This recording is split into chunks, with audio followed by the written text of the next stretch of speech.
So when it comes to the deadlift, it's very similar, like feet mechanic wise, to your squat. So what I mean by that is you need to create what's called torque with your feet. So I call it like screwing your feet into the ground, or like imagine you're on the beach and you're trying to like wedge your feet into the sand. You're doing the same thing here. So once you have your stance made, I always grip the floor with my feet.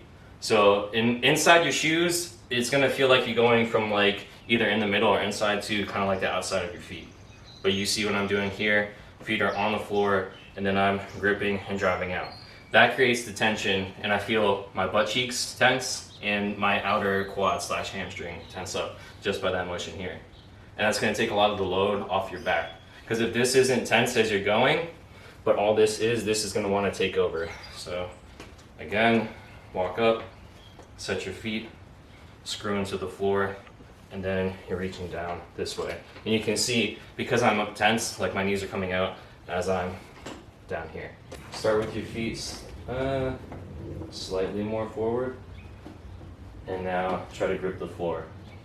And do you feel your butt cheeks get tighter and your quad and hamstring get tighter? Yeah, all to that side, right? Yep. All right, cool.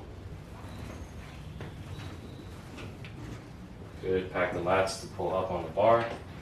Drive the knees out and then stand up. Cool. All right, so now that we know your positioning and everything is good, we can get a little more advanced when it comes to the technique. So something that kind of took me a while to understand is the concept of wedging yourself into the weight. I didn't really know what that meant.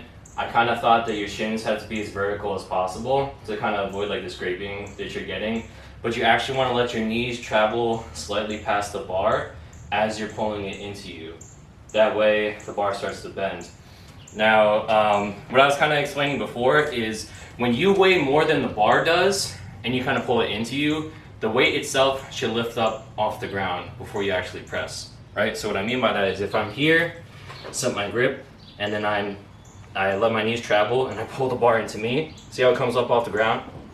Here, and I'm packing my scaps. Because I weigh more than the bar does. Once you get to 200, 300, 400, then you'll see you're able to crank on the bar like that, but because it weighs more than you do, it's not gonna come off the ground.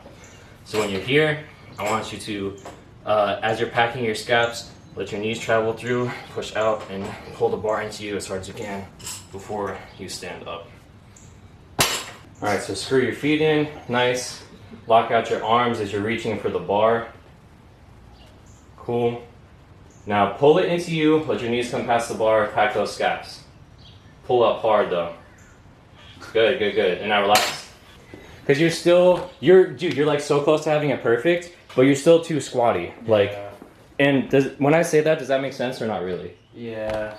All I'm really, for those who don't know what that means, all I'm saying is when he's reaching for the bar and he's here and everything is locked out, instead of actually pulling up on the bar and shooting his knees through, instead of this motion, he's physically sitting down into the weight.